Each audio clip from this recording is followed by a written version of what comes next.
पौराणिक कथाओं के अनुसार एक बार दुर्वासा ऋषि के द्वारा देवराज इंद्र को मिली श्राप के कारण लक्ष्मी स्वर्गलोक को छोड़कर अदृश्य हो गई। लक्ष्मी के चले जाने से इंद्र आदि देवता निर्बल हो गए और श्रीहीन हो गए।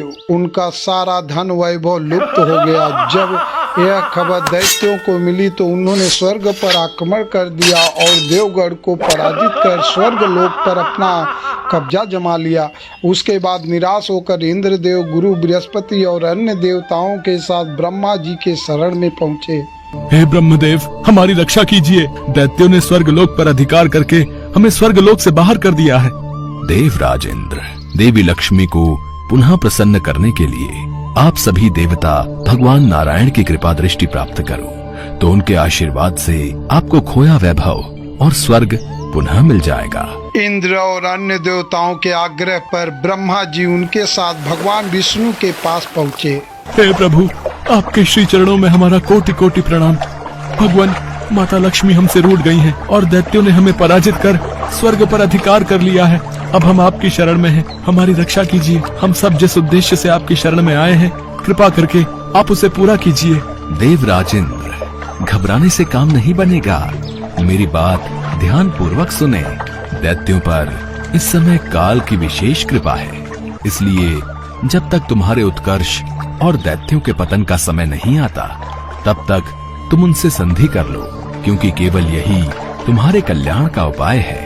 क्षीर सागर के गर्भ में अनेक दिव्य पदार्थों के साथ साथ अमृत भी छिपा है। उसे पीने वाले के सामने मृत्यु भी पराजित हो जाती है। इसके लिए तुम्हें समुद्र मंथन करना होगा। ये कार्य अत्यंत दुष्कर है, अतः इस कार्य में दैत्यों से सहायता लो।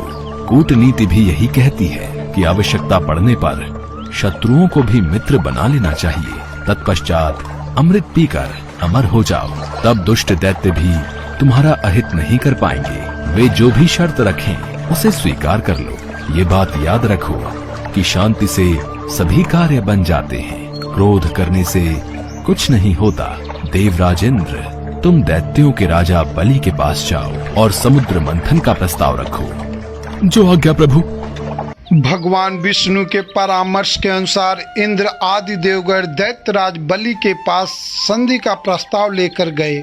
यदि मैं समुद्र मंथन में देवताओं की सहायता करूं, तो इसमें मेरा क्या लाभ होगा? समुद्र मंथन से देवता और दानव अमर हो जाएंगे, क्योंकि समुद्र मंथन से प्राप्त अमृत को पीने से हमें अमरता मिल जाएगी। यदि ऐसा है तो मैं समुद्र मंथन के लिए तैयार हूँ। समुद्र से अमृत प्राप्ति की बात सुनकर राजा बलि को लालच आ गया और उसने समुद्र मंथन में सहायता के लिए हामी भर दी। समुद्र मंथन के लिए समुद्र में मदराचल पर्वत को स्थापित कर दिया गया। बासुकी नाग को रस्सी बनाया गया। तत्पश्चात भगवान विष्णु ने पूर्व अवतार में स्वयं कछुए का रूप धारण करके मदराचल पर्वत को अपने पीठ पर धारण कर लिया, ताकि मथनी स्थिर रहे और समुद्र में डूबे न जाए। देवता बासुकी नाग को मुख की ओर से पकड़ने लगे। इस पर उल्टी बुद्धि वालों ने देवताओं से कहा, वासुकी नाग को मुख की ओर पकड़ने में अवश्य तुम देवताओं का कुछ न कुछ लाभ होगा। हम भी किसी से शक्ति में कम नहीं हैं। हम मुंह की ओर का स्थान लेंगे।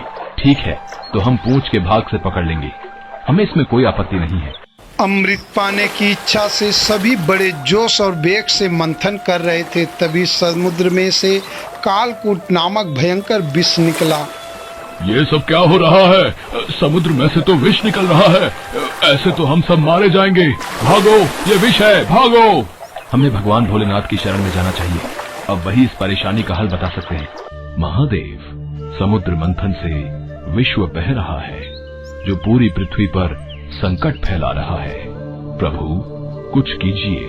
आप सबको परेशान होने की कोई आवश्यकता नहीं है। मैं इस विष का पान करूंगा और उसे अपने कंठ में रोक लूंगा। सभी देवताओं के प्रार्थना पर महादेव समुद्र मंथन से निकले विष को हथेली पर रखकर पी गए, किंतु उसे कंठ से नीचे नहीं उतरने दिया। उस कालकूट विष में प्रभाव से शिव जी का कंठ नीला पड़ गया, इसलिए महादेव को नीलकंठ भी कहते हैं। फिर से समुद्र मंथन प्रारंभ हुआ और इस बार दूसरा रत्न कामधेनु गाय निकली, जिसे ऋषियों ने रख लिया और उच्चैस्वा घोड़ा निकला जिसे दैत्यराज बलि ने रख लिया। उसके बाद ऐरावत हाथी निकला जिसे देवराज इंद्र ने रख लिया।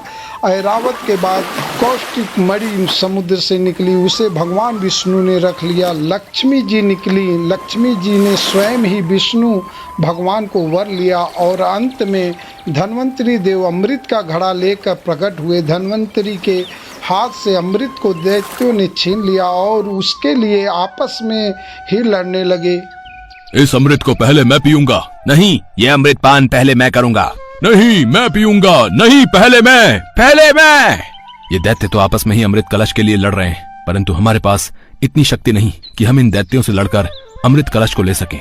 हमें भगवान विष्णु से सहायता मांगनी होगी। हे नारायण, सभी राक्षसों ने अमृत कलश को छीन लिया है और उस कलश के लिए आपस में युद्ध कर रहे हैं।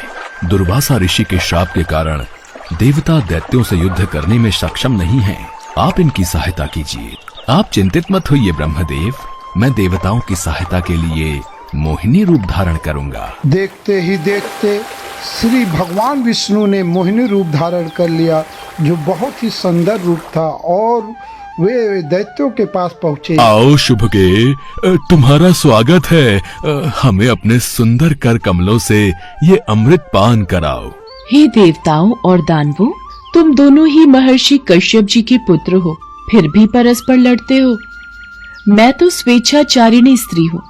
बुद्धिमान लोग ऐसी स्त्री पर कभी विश्वास नहीं करते, फिर तुम लोग कैसे मुझ पर विश्वास कर रहे हो? अच्छा यही है कि स्वयं सब मिलकर अमृत पान कर लो। ये श्रीहरि की ही कोई लीला है जिससे दैत्य उनके रूप पर मुग्ध हो गए हैं। सुंदरी, हमें तुम पर पूर्ण विश्वास है। तुम जिस प्रकार इस अमृत को बांटोगी, हम उसी प्रकार अमृत पान कर लेंगे। तुम ये घट लो और हम सभी में अमृत वितरण करो।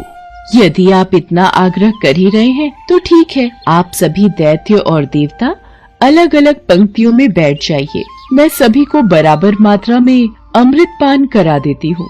जैसी तुम्हारी इच्छा सुंदरी, हमें कोई आपत्ति नहीं है। मोहिनी रूप में भगवान विष्णु दैत्यों के अपने रूप और सौंदर्य से मदहोश करते हुए देवताओं को अमृत पान कराने लगे। दैत्य उनके कटाक्ष से ऐसे मदहोश हुए कि अमृत पीना ही भूल गए। भगवान विष्णु के इस चाल को राहु नाम दैत्य समझ गया। मुझे ऐसा क्यों लग रहा है, ये जरूर विष्णु की कोई चाल है। परंतु सभी दैत्य अभी मोहिनी रूप में मदहोश हैं। वो मेरी बातों पर कतई विश्वास नहीं करेंगे, इसलिए मैं देवता का रूप बनाकर देवताओं की पंक्ति में ही बैठ जाता हूँ। ये तो राहु दैत्य है। हाँ, ये रूप बदलकर देवताओं की पंक्ति में बैठ गया। चंद्रमा और सूर्य की बातों को सुनकर भगवान विष्णु क्रोधित हो गए।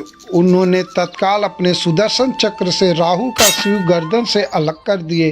अमृत के प्रभाव से उसके सिर और धड़ राहु केतु नाम के 2 ग्रह बनकर अंतरिक्ष में स्थापित हो गए। इस तरह देवताओं को अमृत पिलाकर भगवान विष्णु वहां से अंतर्ध्यान हो गए। उनको अंतर्ध्यान होते ही दैत्यों की मदहोशी समाप्त हो गई। वे अत्यंत क्रोधित होकर देवताओं पर प्रहार करने लगे। इस पर सभी देवता अपनी शक्ति वापस पा चुके थे, अतः उन्होंने दैत्यों को परास्त कर अपना इंद्रलोक वापस प्राप्त कर लिया।